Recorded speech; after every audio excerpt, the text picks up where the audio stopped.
សួស្តីក្មួយថ្ងៃនេះអ៊ំយកទំនៀមទម្លាប់ខ្មែរយើងយកមកបង្ហាញក្មួយទាំងអស់គ្នាឲ្យក្មួយបានដឹងនេះ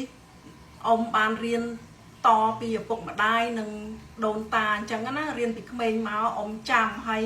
មើលចាស់មើលទុំទៅអ៊ំចិត្តតែរៀនតាមគាត់ណាឥឡូវអ៊ំបង្ហាញក្មួយពេលយើងទៅដល់វត្តពេលខែចូលឆ្នាំឬខែភ្ជុំអញ្ចឹងទៅយើងដើរចូលវត្តយើងដោះស្បែកជើងហើយយើងកុំដើរត្រង់អញ្ចឹងពោះចាស់គាត់អង្គុយនៅពេញព្រំហ្នឹងគាត់អង្គុយបត់ជើងថ្វាយបង្គំលោកអញ្ចឹងហើយពេលយើងដើរ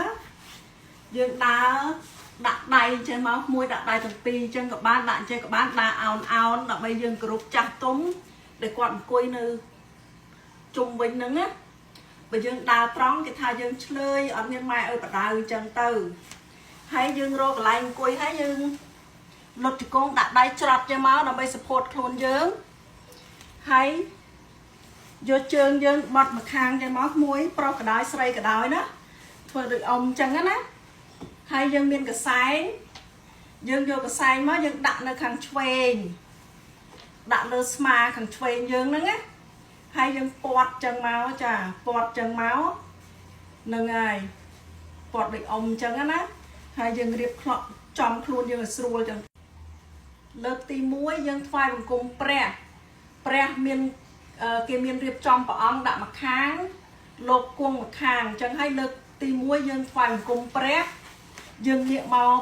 ព្រះអង្គហ្នឹងយើងថ្វាយបង្គំ1 2 3បន្ទាប់មកយើងថ្វាយបង្គំលោកសង្ឃងាកមកបែរមករលោកសង្ឃយើងថ្វាយបង្គំ1 2 3ហើយយើងស្ដាប់លោកសូត្រធម៌ហើយពេលយើងចុកជើងណាក្មួយចុកជើងយើងដាក់ដៃច្រត់វិញដាក់ដៃច្រត់ហើយយើងបត់មកម្ខាងទៀតយើងរៀបចំឲ្យស្រួលអញ្ចឹងវិញទៅយើងអង្គុយធ្វើម៉េចឲ្យมันស្រួលយើងស្ពះលោកបន្តទៀតពេលលោកសូត្រធម៌ចប់ហើយយើងថ្វាយបង្គំលោក1 2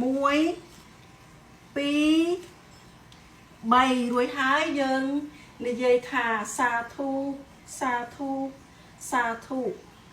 នឹងហើយចប់សពគ្រប់ហើយក្មួយនេះគឺទំនៀមទម្លាប់របស់ខ្មែរយើង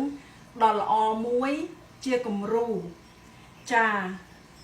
នឹងហើយសង្ឃឹមថាក្មួយយល់ណាអរគុណច្រើនសុខសប្បាយទាំងអស់គ្នា